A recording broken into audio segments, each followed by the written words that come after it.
Dallas just completely reshaped its defense in ways most people haven't fully processed yet. And honestly, the most underrated move of this entire offseason might be the one nobody is even talking about right now. So before we break all of this down, make sure you hit that subscribe button because this channel covers every single Cowboys update the moment it happens. And if you're a real one, you don't want to miss what's coming next. All right, let's get into it. The Cowboys went out and grabbed P.J. Locke, a safety who grew up bleeding silver and blue down in South Texas, played his college ball at the University of Texas, and has spent the last several years grinding his way through the NFL the hard way. This man went undrafted back in 2019, and here he is heading into year 8, still standing, still producing, still earning his spot every single season. That tells you everything you need to know about who he is. And the crazy part is the connection to Dallas runs even deeper than football. His wife is from Fort Worth. His family grew up cheering for the Cowboys, and now he gets to suit up for the team he watched as a kid. You can't script that kind of story. When he walked into the building for the first time, he said it still felt like a dream, like it hadn't fully hit him yet. And honestly, that kind of hunger and gratitude is exactly what this locker room needs right now after the disaster that was last season's defense. But here's what makes the Locke signing so much more than just a feel-good homecoming headline. This man is walking into a defensive scheme he already knows inside and out. Christian Parker, the new defensive coordinator in Dallas, coached Locke in Denver. They spent mornings together during training camp grinding film sessions before the sun even came up, and Locke credits Parker with completely leveling up his football IQ. So when you hear about a player who has to learn a new system and adjust to a new coaching staff, that's not what's happening here at all. Locke already speaks this defensive language fluently. He's going to hit the ground running from day one, and that matters more than people realize because this defense doesn't have time to sit around waiting for guys to figure it out. They need contributors now. They need leaders now. And Locke is raising his hand for that role. He flat out said he wants to help the young guys get it together. He wants to be a voice in that secondary. And he's bringing playoff experience to a unit that desperately needs guys who have been in those pressure moments. Think about what that means for the development of some of Dallas's younger defensive backs. Having a veteran in the room who has clawed his way from special teams to a starting role, who has survived every possible challenge the league can throw at you, that kind of influence is infectious. You can't teach that mentality. You either have it or you don't. And Locke has been proving he has it for the better part of a decade. Now, here's where things really start to get interesting because Locke isn't the only new face on this defense. The Cowboys pulled off what might be the most significant move of their entire offseason when they sent a 2027 fourth-round pick to Green Bay in exchange for Rashan Gary, a legitimate premier pass rusher who changes the math on this defensive front overnight. Let that sink in for a second. A fourth-round pick 2 years from now for a guy who can wreck game plans off the edge. That is an absolute steal if Gary stays healthy and motivated. And from everything we're hearing, he is locked in and ready to prove he belongs in this building. When Gary got the call from Dallas, he said his emotions were everywhere, that the connections he already had on this coaching staff made it feel like a second home immediately, and that's not just player talk. Gary has real relationships here. He played alongside Kenny Clark in Green Bay for years. The two of them created havoc together in the trenches, and now they get to reunite on the same defensive line in Dallas. That chemistry doesn't need to be built from scratch. It already exists. They know each other's tendencies. They know how to work together, and they know how to make life miserable for opposing quarterbacks when they're both firing on all cylinders. And then you add in the B.J. Jordan connection on the coaching staff, the familiarity with Christian Parker's scheme from their time overlapping in Green Bay, and suddenly this isn't just a trade anymore. This is a calculated reunion of pieces that already know how to function together, and that is exactly the kind of smart, aggressive roster construction that Cowboys fans have been begging for. But here's what nobody is talking about when it comes to Gary: the versatility factor. Dallas under Christian Parker is going to run a multiple front defense, primarily a 3-4 base, but with the flexibility to shift into 4-2 looks, 5-2 looks, and all kinds of exotic pressures designed to confuse offensive lines. Gary has experience operating in exactly those kinds of systems. He can rush from a traditional edge spot. He can slide inside on passing downs. He can create one-on-one mismatches that this defense hasn't been able to generate consistently in years. Put him next to Kenny Clark and Osa Odigizua, and suddenly you have a defensive front that offensive coordinators actually have to game plan around instead of one they scheme against with confidence. That is a massive shift in identity for this defense, and it starts right there in the trenches. Now, let's talk about the signing that might end up being the smartest thing Dallas did this entire offseason, even though almost nobody is giving it the attention it deserves. Matt Hennessy. Yeah, I know that name doesn't exactly set social media on fire.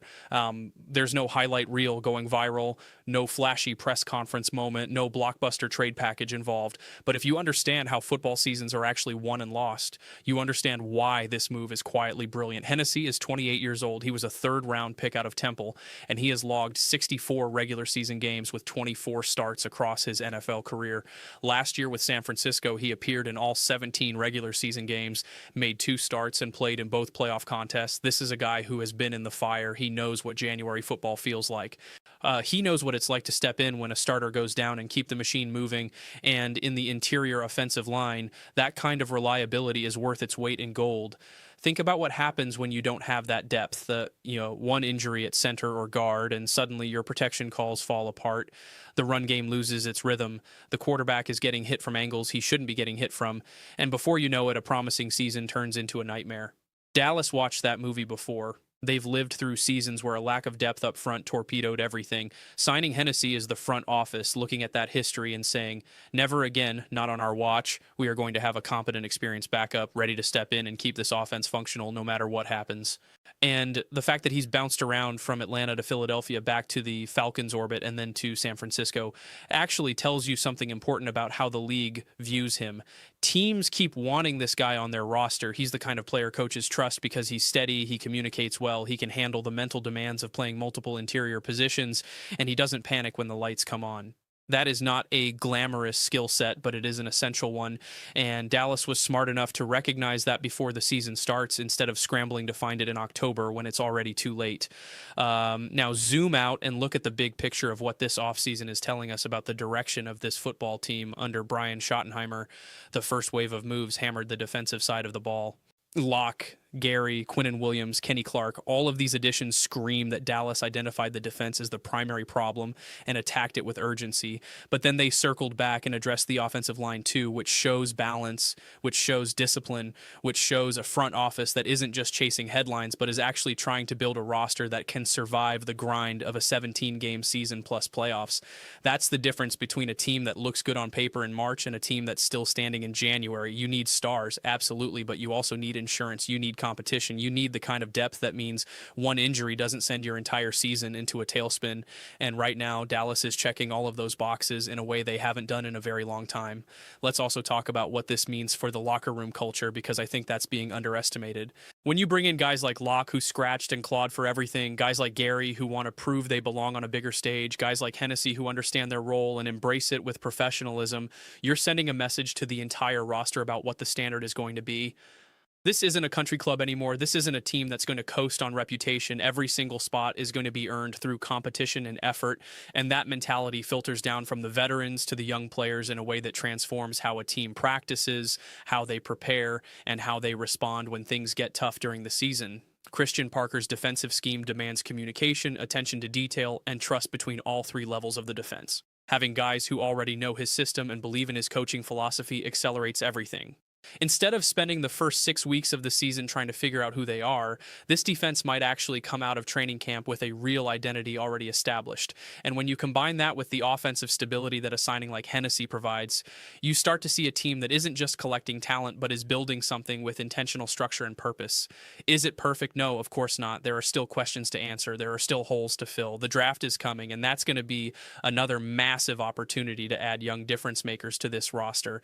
But what Dallas has done so far in free agency tells me they have a plan. They're executing it with discipline, and they're not letting the noise of what fans want to see on social media dictate how they build this team. That takes guts.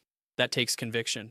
And honestly, that gives me more confidence than any single splashy signing ever could, because it means the people making the decisions actually understand what it takes to construct a roster that can compete deep into the postseason.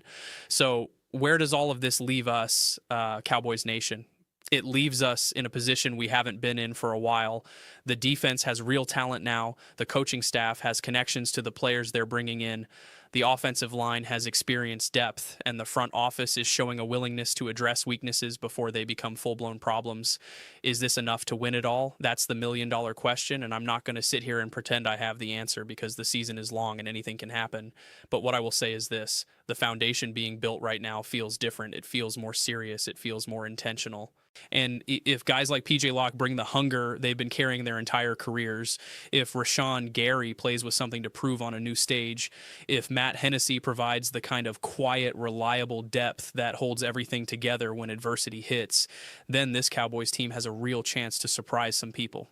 If you made it this far, you're a real Cowboys fan, and I appreciate you. Make sure you're subscribed so you never miss a breakdown, because we're going to be covering every single move this team makes all the way through the draft and into training camp. Now, I want to hear from you down in the comments. Which move are you most excited about? Is it Locke coming home? Is it the Gary trade? Or is it the Hennessy signing that nobody is paying attention to yet? Drop your take below, and let's talk about it, because this offseason is far from over, and the best might still be ahead.